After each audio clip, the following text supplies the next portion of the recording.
ಇದು 4ನೇ ಸಾರಿ ಈ ಪ್ರಶ್ನೆಯನ್ನು ಕೇಳ್ತಾ ಇರೋದು. ಅದೇ ಉತ್ತರ ಅದೇ ತಮಗೂ ಗೊತ್ತು.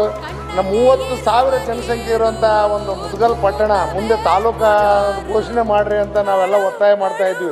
ಅಂಥ ಒಂದು ಪಟ್ಟಣಕ್ಕೆ 15 ದಿವಸಕ್ಕೊಮ್ಮೆ ಈಗಾಗಲೇ ಈ ಬೇಸಿಗೆ ಬಂದಿರೋದ್ರಿಂದ ಈಗ 20 ದಿವಸಕ್ಕೊಮ್ಮೆ ನೀರು ಬಿಡ್ತಾ ಇದ್ದಾರೆ.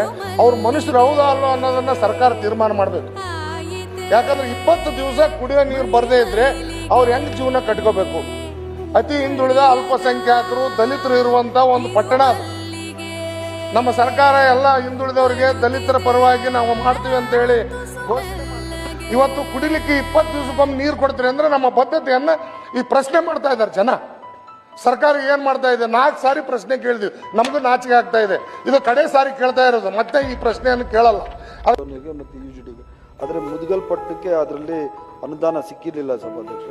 ಅದರಿಂದ ನೋಡೋಣ ಸಭಾಧ್ಯಕ್ಷ, ಈಗ ಮತ್ತೆ CM ಅವ್ರ ಹತ್ರ ಫೈನಾನ್ಸ್ ಅವ್ರ ಹತ್ರ ಮಾತಾಡಿ ಮತ್ತು ಲೋಕಲ್ದು ಇದು ಸಾಲ ತಗೊಳಕ್ಕೆ ಅವರು ಅವಕಾಶ ಕೊಟ್ಟಿಲ್ಲ ಸಭಾಧ್ಯಕ್ಷ. ಫೈನಾನ್ಸ್ ಇಲ್ಲ, 2000 ಈಗಿಲ್ಲಲ್ಲ ಸಭಾಧ್ಯಕ್ಷ, 10 ವರ್ಷದಿಂದ ಇದು ನಡೀತಾನೆ ಬರ್ತಾ ಇದೆ ಸಭಾಧ್ಯಕ್ಷ.